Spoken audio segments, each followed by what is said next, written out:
last intermission in a sold-out rink.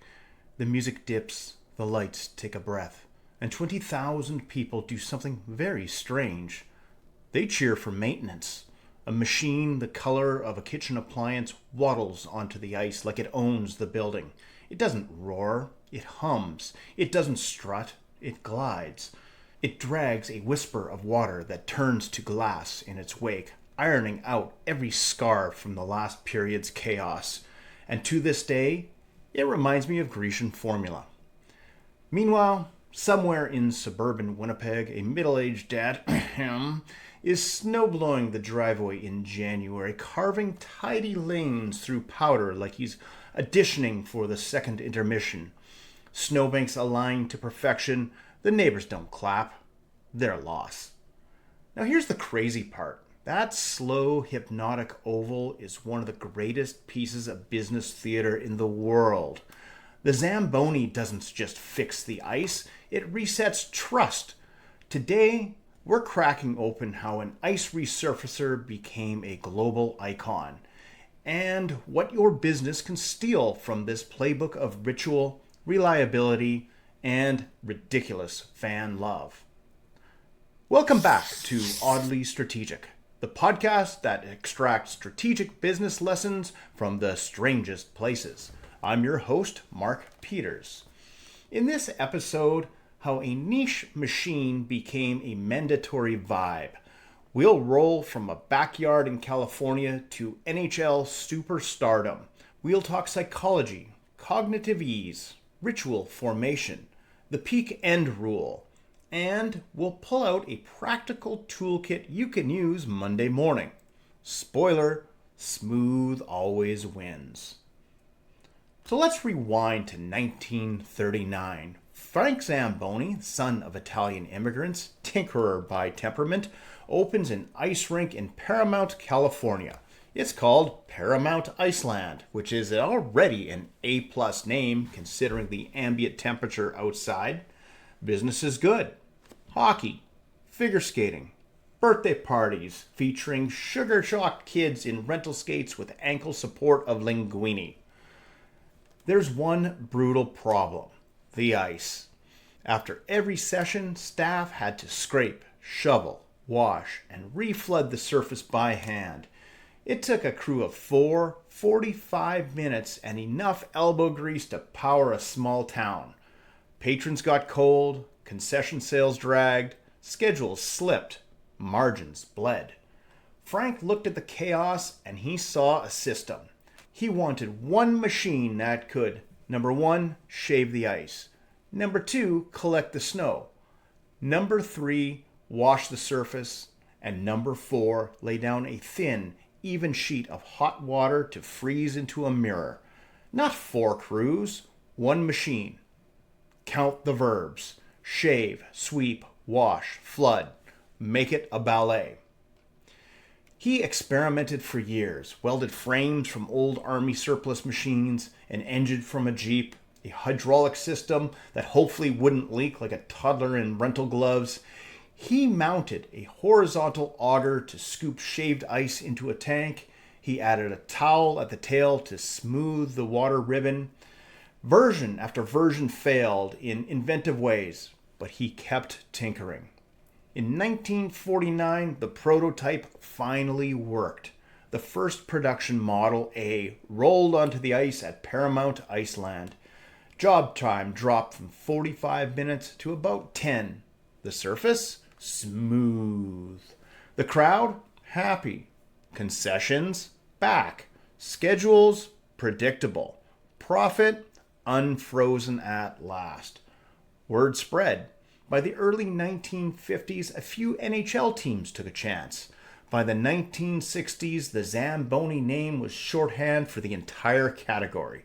The company refused to diversify into lawnmowers or tractors. They just made better Zambonis, damn it. Today, there are rival brands and battery models and autonomous experiments, but say ice resurfacer out loud and your brain corrects you.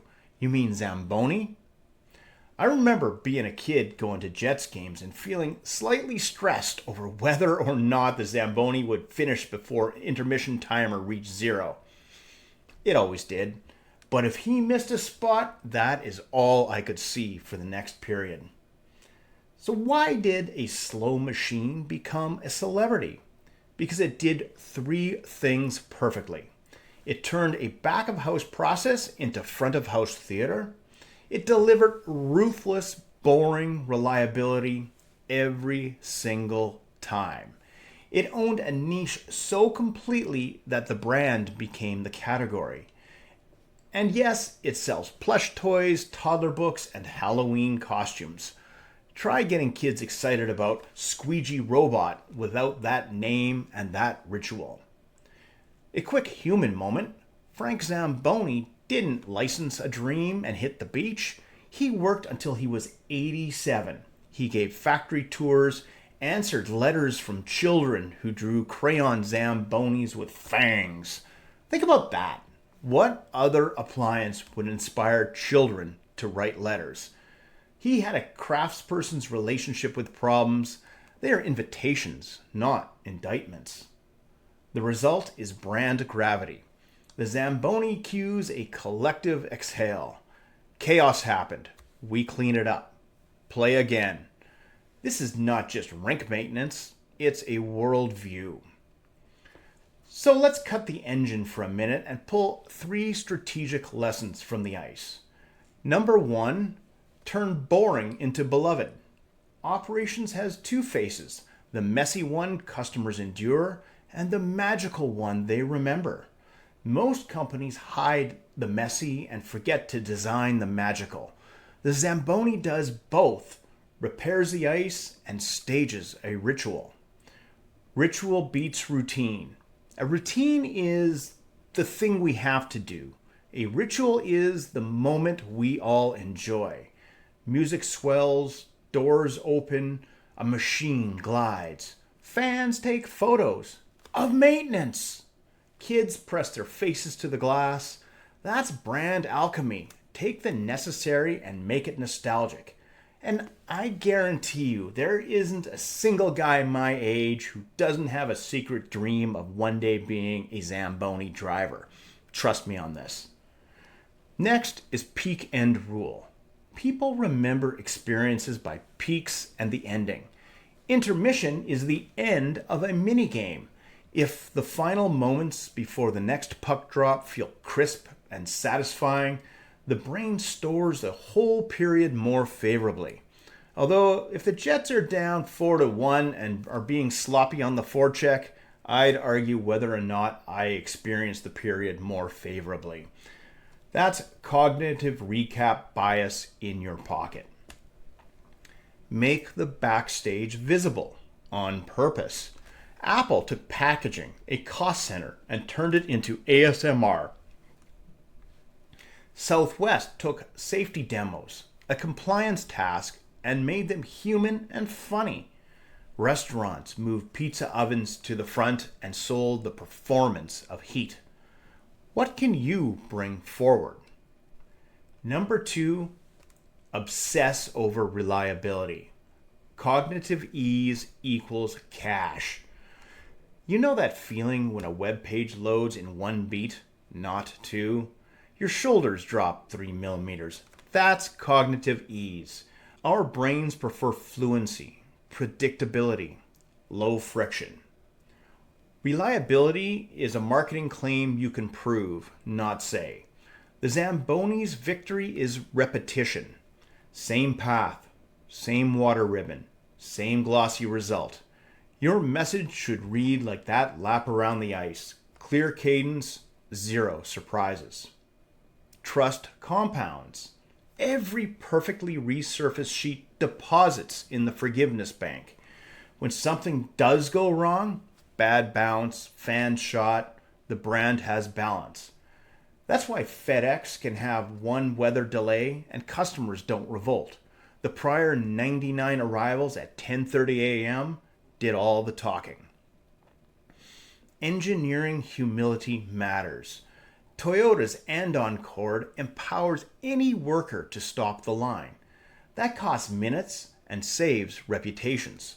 Great brands celebrate the finder of flaws, not the hider. I remember back when I worked in the aerospace industry, the rule was that you would never get in trouble for admitting a mistake. The stakes were too high. Hiding a mistake when fixing an aircraft engine could be the difference between life and death. The Zamboni company iterated from propane to electric in many arenas. Fewer fumes, fewer breakdowns, more peace of mind. Quiet is a feature. Number 3, own your niche completely. Category kings aren't the ones who do the most. They're the ones who do one thing in a way nobody else can touch. Focus is a moat. In-N-Out Burger built a near religious following on 5 menu items. Lego stuck to clutch power and a tight color palette, so 1979 and 2025 pieces still click together perfectly. Dyson picked suction as the hill to die on, and then engineered cyclones until they could monetize air. Vocabulary is victory. When your brand becomes the verb, Google, Zoom, Zamboni, you've moved from marketing to mindshare. You've also assumed a duty. Protect the experience with almost unreasonable standards. The more generic the word becomes, the more specific your quality must be. Don't get me wrong, there are other problems when your brand name becomes synonymous with a brand category, but that's for a future episode. Monk-like focus. This requires turning down adjacent profit. Snowplows? Tempting. Street sweepers? Possible. But diffusion dilutes magic. If the world knows you for ice, make that ice the smoothest surface on Earth. Now let's put some steel on ice. Here's 3 practical do-it-now moves. Number 1, find your Zamboni moment. What's the thing customers watch you do that you've treated like a chore? If you're in e-commerce, order picking and packing, put your packer's initials and a short "packed at 3:18 p.m. double-checked for size and color" card on the box. Add a tiny ritual like a folded tissue or a scent burst that says, "We care."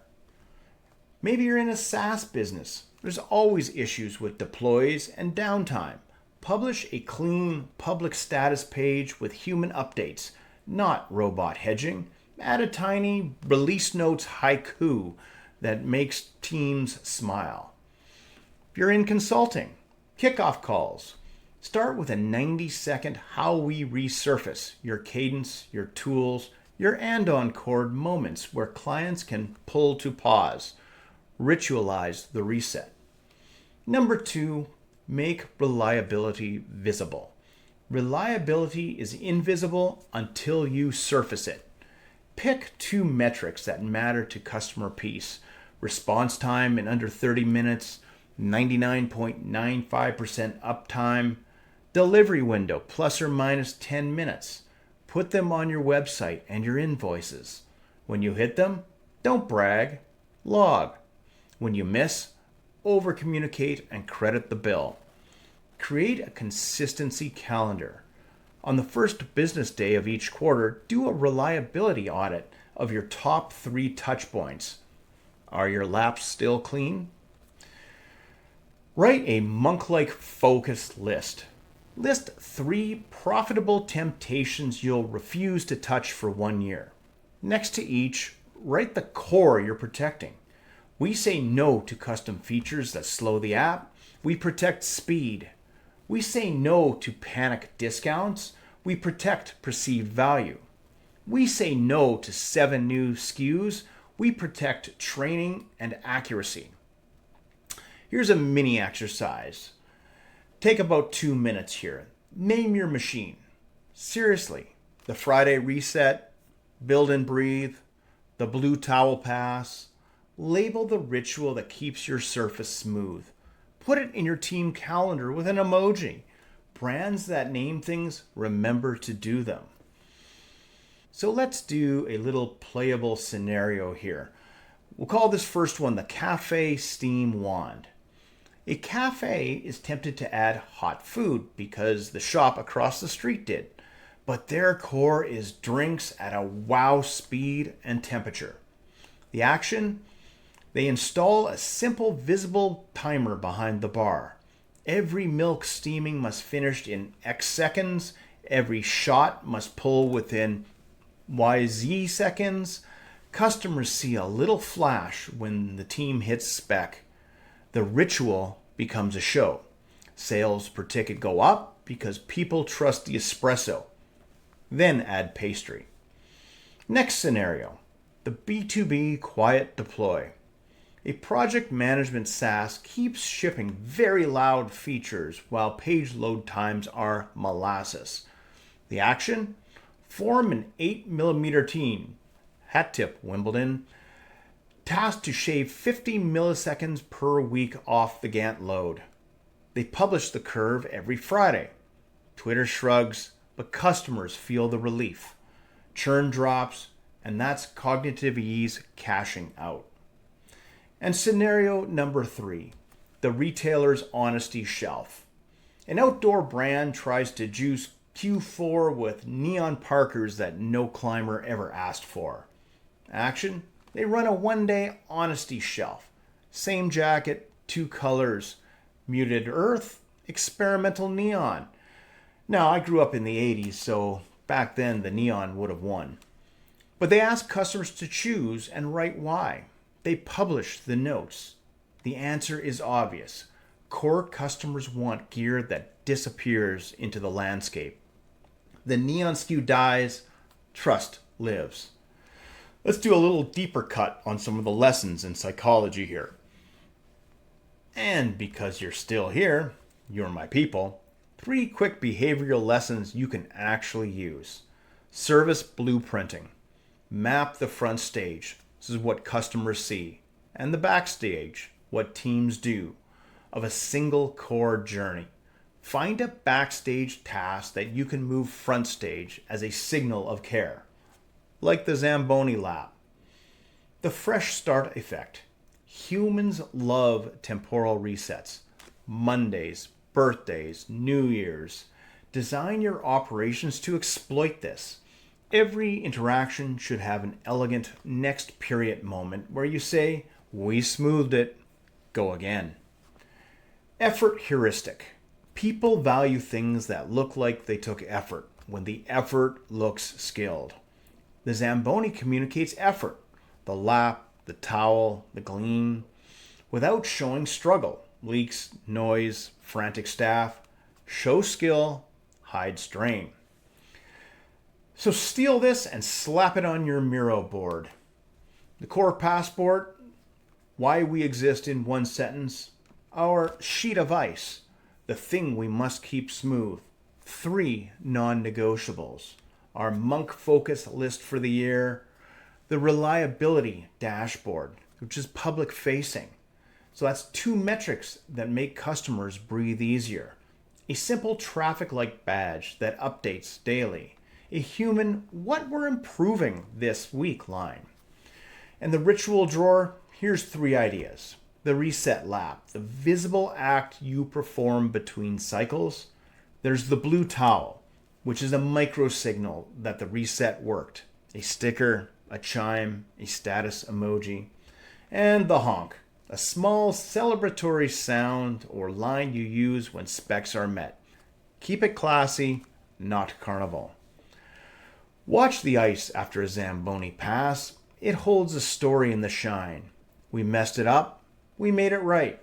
Now play on. Business is rarely a breakaway goal. It's lap after lap of quiet repairs that let the magic happen on top. Whether you run a startup, a shop, or a sprawling enterprise, your customers don't need you to be flashy. They need you to be faithful. Faithful to the lap. Faithful to the spec. Faithful to the reset. In a noisy world, smooth is a superpower. Reliability is charisma. A well-designed ritual is free marketing. So the next time you're tempted to chase the neon parka trend, ask, have we resurfaced our ice? Is the lap visible? Is the towel leaving glass behind us? If yes, roll out and wave to the kids. If not, doors stay shut until the surface is worthy of play. Either way, you'll get 2 minutes for looking so good. Next time on Oddly Strategic, we are trading the rink for the showroom to explore how IKEA's deliberately confusing store layout became one of the world's most profitable psychological traps, and what it teaches us about designing better customer journeys. Until then, keep your thinking weird and your strategy smooth. Fun fact, Canada Post once issued a commemorative Zamboni stamp, and yes, it sold out faster than playoff tickets in Winnipeg, because nothing says national pride like honoring the machine that makes hockey possible.